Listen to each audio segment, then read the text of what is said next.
Multa e 5 giorni di chiusura. Nel giorno di Io Apro i gestori della locanda Al Sole di Vo hanno servito clienti al tavolo oltre le 18. Risultato: multa al cliente non residente in paese e sanzione più il fermo dell'esercizio per 5 giorni ai gestori.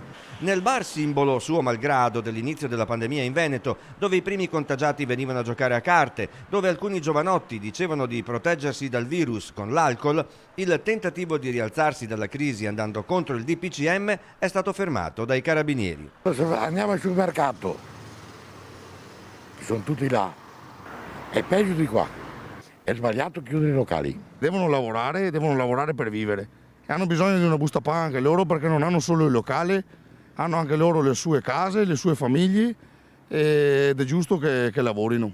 Ormai siamo stanchi di questa storia. È cominciato a stancare, la gente ha bisogno di mangiare, soprattutto se c'è un affitto da pagare anche sui locali, perché non sono di proprietà, ma sono anche tanti locali sono in affitto, hanno bisogno di pagare l'affitto, pagare i mutui della propria casa, della propria vita personale, e hanno bisogno di lavorare, basta. Sono delle piccole attività che hanno bisogno di vivere anche loro, perché ormai è già il tracollo, bisogna dire qualcosa, insomma non so che possa andare avanti questa situazione qua, sinceramente non capisco come chi possa riuscire, diciamo, a farla, a restare in piedi.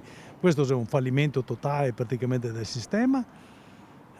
Non lo so, qualcuno si metterà una mano sulla coscienza di pensare un attimino anche a sti poricani qua, perché se ristori non ne arriva. Nessun commento invece da parte dei gestori della locanda bar, mentre la voce del popolo dice che anche nel piccolo paese di Vo avrebbe già chiuso un ristorante e 2 bar sarebbero vicini a farlo.